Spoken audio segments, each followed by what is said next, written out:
On a hotel's escalator, an old lady wearing a wedding dress is about to die while holding a red diary. During her last moments, she remembers the day she got married and entered this hotel with her husband. Meanwhile, Carlos returns to his apartment and finds his younger brother Oliver in a rather restless and anxious state.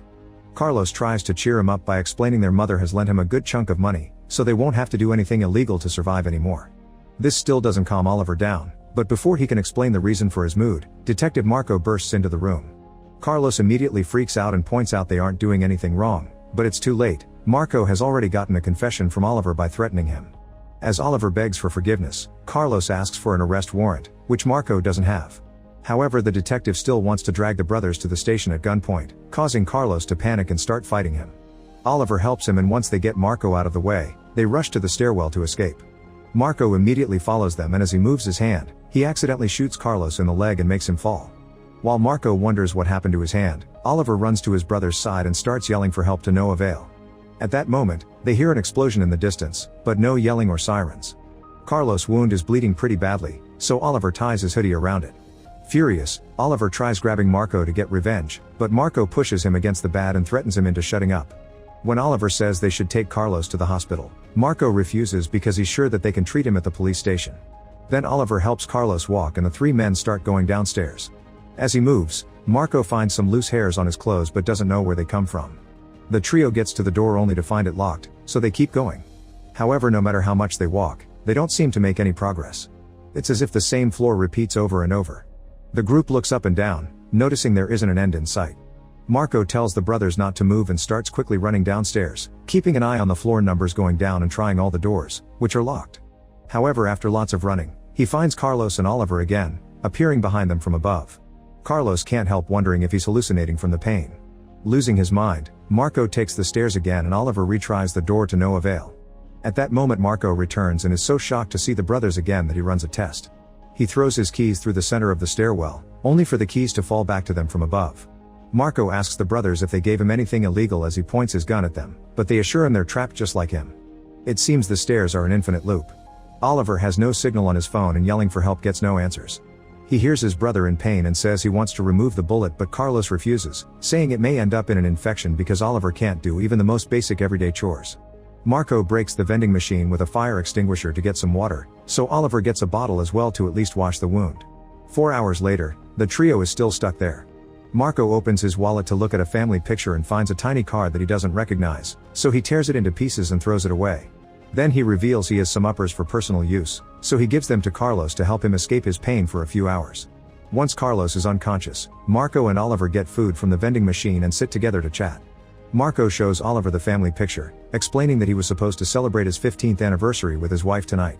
Oliver's only answer is to threaten to kill him if Carlos dies. Then he gets his bag to check if it has anything useful, but it's not much. The next day, Carlos wakes up but he's barely alive. With his last breath, he tells Oliver to value his life and enjoy it, which he was never able to do. Carlos dies in Oliver's arms, and while Oliver cries, Marco checks the vending machine to discover it's restocked itself. As Marco freaks out over the loop, a devastated Oliver grabs the gun and almost kills him, but Marco calms him down by pointing out his shooting had been an accident and that he's just losing his mind because of the grief. Meanwhile, in a nice house in the countryside, Daniel is helping his sister Camilla learn a magic trick involving cards while their stepfather Roberto watches. Their mother Sandra reminds them to finish packing, since they'll go on a road trip to visit the children's biological father. Daniel takes his hamster and a deck of mini playing cards. Sandra also asks him to grab Camilla's spare inhaler. Before they get to leave, they get a phone call from the children's father, and Sandra furiously assures him that Roberto hasn't drunk in 5 years, so he'll drive perfectly soberly. Then the family finally leaves, and during the ride, Roberto finds a random piece of bamboo, which he throws out the window. Eventually they stop at a gas station and Roberto gives Camilla a sip of juice even though she isn't supposed to have sugar because she's allergic. Then she goes to the bathroom, but first she gives her inhaler to Roberto to keep it safe. Soon Sandra learns about what happened and snaps at Roberto, calling him careless. The group gets back in the car, but just after a few minutes, Camilla starts having an asthma attack. Sandra and Roberto get out of the car to check on her, and Roberto accidentally drops and steps on Camilla's inhaler, instantly destroying it. To make matters worse, Daniel forgot to grab the spare. The family decides to go back home for another inhaler, and soon after getting in the car, they hear an explosion going off in the distance. They return to the gas station, but there's nobody around, so Sandra just grabs some allergy medicine for Camilla without paying. The trip continues and Daniel sees the road sign again while Sandra is yelling at Roberto, saying her ex had been right to call him a clumsy drunkard.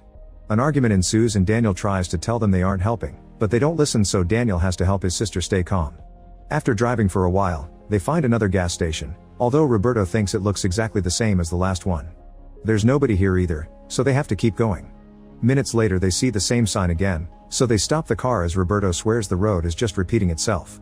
Daniel doesn't trust the guy anymore and tries to leave, but Robert picks him up and brings him back to the car. Sandra insists on keeping going because she's desperate to help Camilla, who is starting to turn blue. They just keep passing by the same sign and gas station, not to mention the car's clock and Roberto's watch show a late hour even though the sun is still out. Eventually Camilla passes out and Sandra keeps on crying and yelling during the whole ride. After seeing the same sign for the zillionth time, Roberto stops the car and tells the others to wait while he walks off through the field on the right, hoping a different direction will give a different result.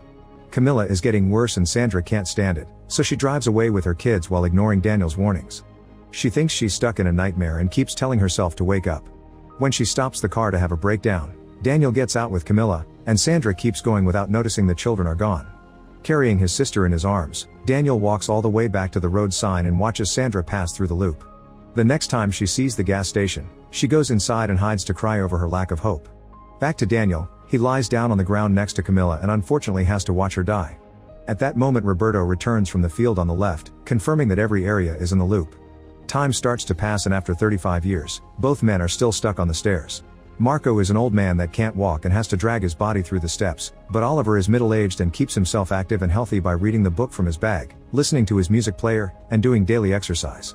Since both the vending machine and the bag reset every day, Oliver takes out all the objects each morning and waits for the loop to duplicate them. This way he's built a whole collection of things that he keeps on the stairs, plus a shower made of water bottles. The nail clipper from his bag helps him cut his hair and mustache. Marco's side isn't as tidy, and Oliver often has to help him relieve himself into a bottle. It's clear they've both lost their minds though. Oliver prays to Carlos' skeleton when it's time for the bag to reset, and sometimes he brings Marco along, covering their faces with paper bags as they say a made-up prayer.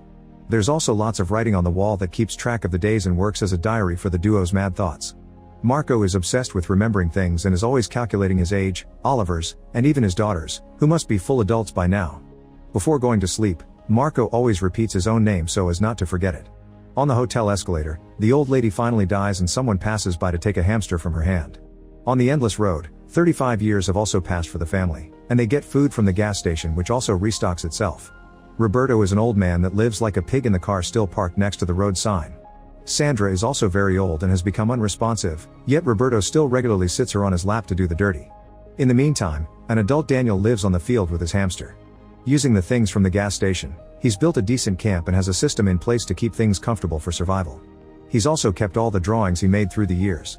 Whenever the reset happens, he finds an unbroken inhaler, which he furiously tosses away into a big pile. He tries to keep himself busy by listening to his Walkman, going on walks to have lunch with nature, and playing cards with his hamster. One afternoon, Roberto finds Camilla's plushie on the road and leaves it near Daniel's camp.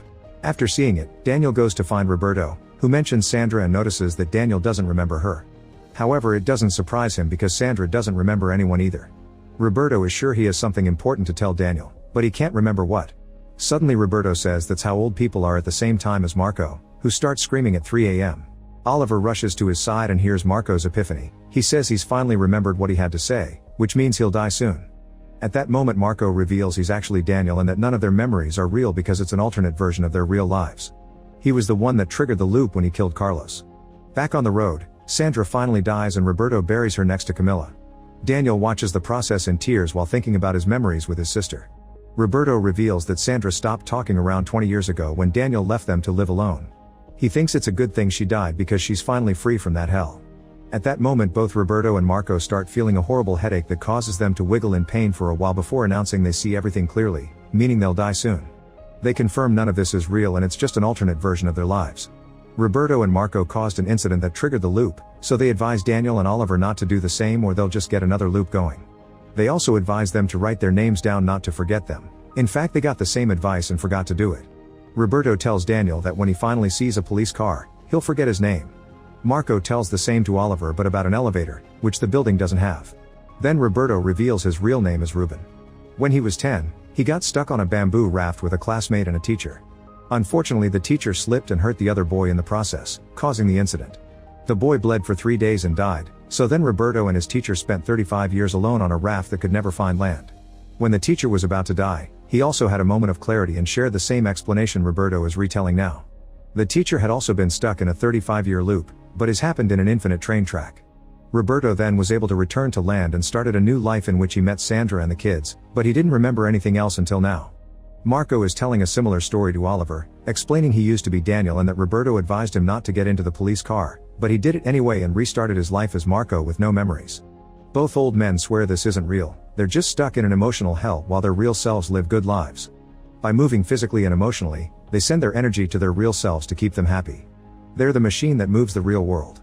This is why a death is needed to trigger the incident and why younger people survive the 35 years in a healthier way. They're subconsciously working for their real selves who are still on the cusp of life. Old people can't do the same because they're always stuck in the past and don't enjoy life.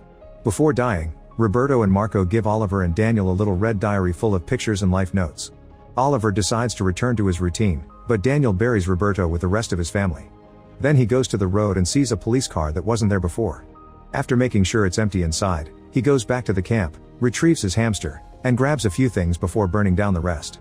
However, when he returns to the car and touches it, he forgets everything and drops the hamster before driving away. With the police uniform he finds in the car, Daniel reaches the city, cuts his hair, and starts a life as Detective Marco, triggering a new loop by killing Carlos. Meanwhile, Oliver tries to ignore the elevator door that has appeared next to the stairs, but he's slowly losing his mind. He even considers self-deleting, but he can't do it. When not even praying helps, he finally gets in the elevator and finds a uniform to start a new life as Carl, a hotel bellhop. Soon the married couple gets in the elevator and can't stop getting handsy. Oliver stays professional until the couple gets off on their floor, where Oliver releases a bee that stings the groom and causes an allergic reaction. Nearby an explosion can be heard, marking the beginning of a new loop. Make sure to subscribe and turn on notifications so you can watch more videos like this. Thanks for watching.